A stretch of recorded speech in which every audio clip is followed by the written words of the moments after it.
previous part, it was revealed that the king's daughter had remained silent, and the king had declared whoever could make her speak 3 times would become his son-in-law and heir to the throne.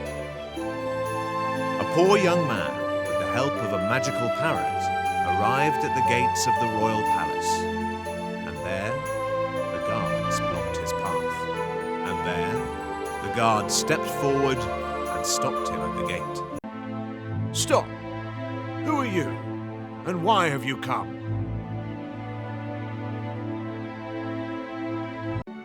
For the trial the king has announced. They brought him before the king.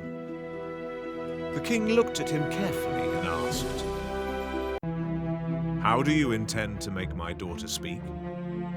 "Over the course of the 3 nights, I will tell her 3 tales." "Very well. You shall have 3 nights. But if you fail, you will never be free again." Night fell.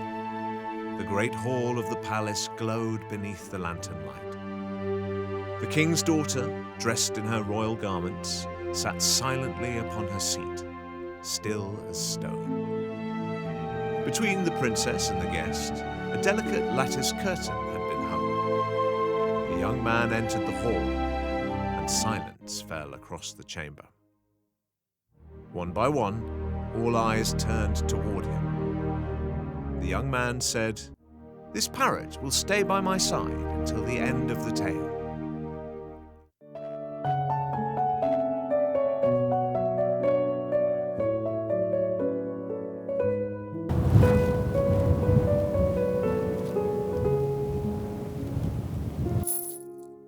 The young man paused for a moment, took a deep breath, and began.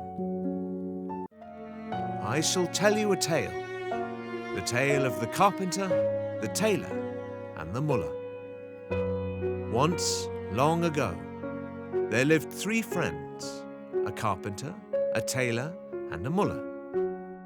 One day, they set out beyond their city on a journey of trade. They crossed forests and rocky lands, but when night fell, they found themselves stranded in the heart of the wilderness.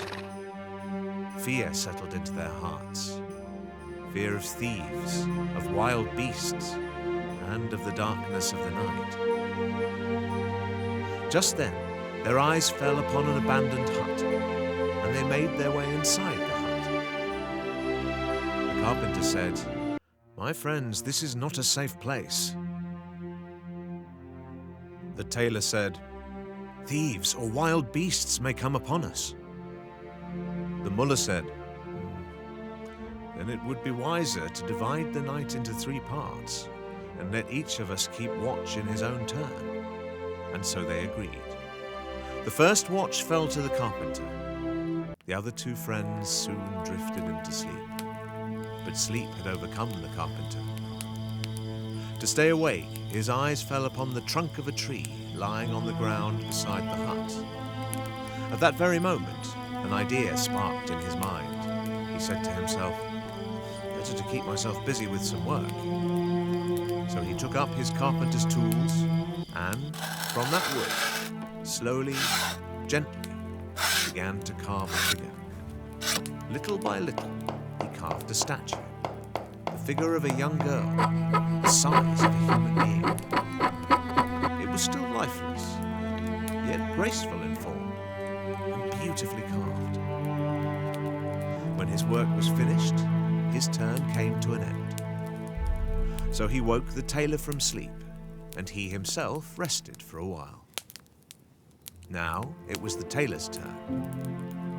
He too feared that sleep might overcome his eyes. At that moment, his eyes fell upon the wooden figure, a raw figure, yet graceful in form and beautifully carved. He realized that the figure had been made by the hands of his friend, the carpenter. He smiled.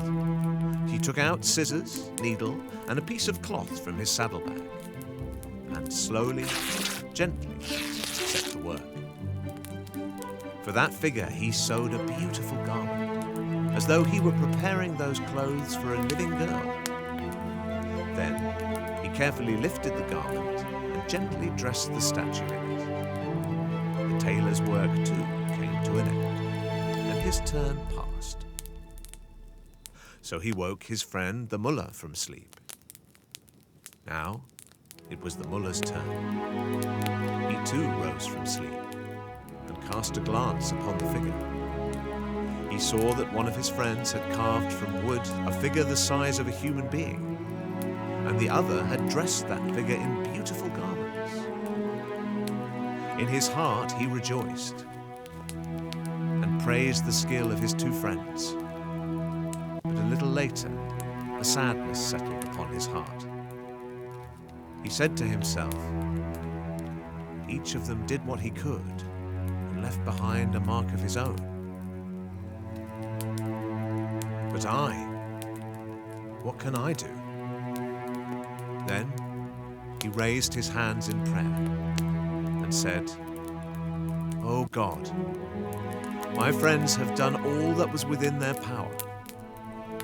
One created with his hands, and the other with his skill adorned me. But I have no hands to carve, nor the skill to adorn. I have nothing but your name.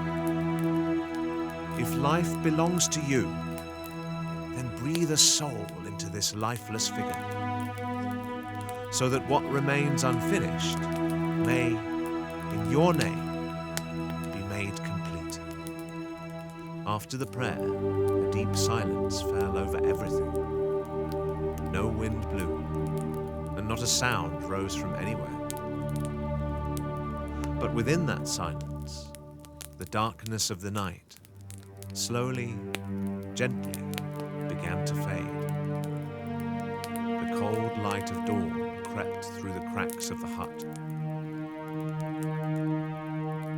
And the lifeless figure, while neither the carpenter nor the tailor knew, slowly, ever so slowly, began to take on warmth.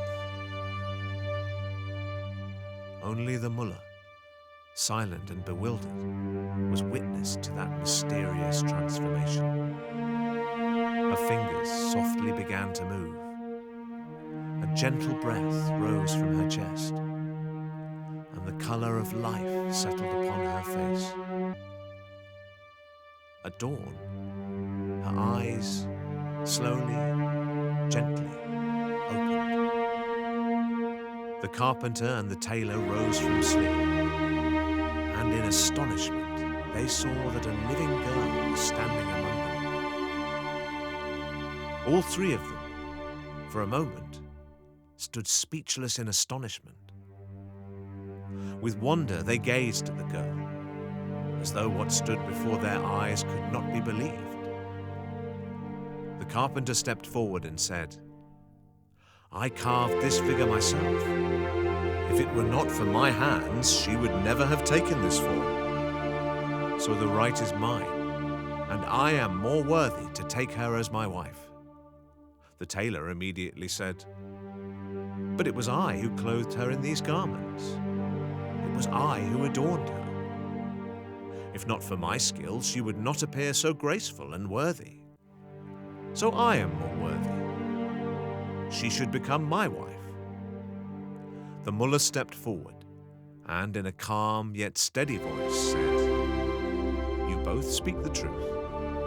One of you formed her body, and the other adorned her. But if not for my prayer, she would still lie upon the ground, lifeless and silent. I asked God to grant her life. So I am the one more worthy. She should become my wife." And so it was that between the three friends a fierce dispute arose. Each one believed himself more worthy, and each of them kept saying, "This girl belongs to me. No, she is rightfully mine. I carved her with my own hands. And I made her garments. Without me, she would have remained unfinished. But it was my prayer that gave her life." This dispute continued on among those three friends. And in my opinion, the carpenter is in the right, for it was he who carved her form. The parrot immediately said, "No, the tailor is in the right, for it was he who adorned that figure. In my view, the carpenter is the one who deserves her. After all, he was the one who created her form." The parrot immediately disagrees. "No, the tailor deserves her more. Without the garments he made, she would never have been complete." The discussion between the two of them grew heated. And at that very moment, the king's daughter, who had been sitting silently behind the curtain, could no longer remain silent. Suddenly she said, Why are you so mistaken? The carpenter formed the body, the tailor adorned it.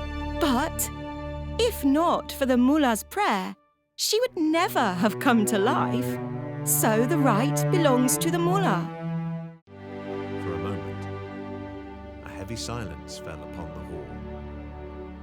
Then, one of those present said in astonishment,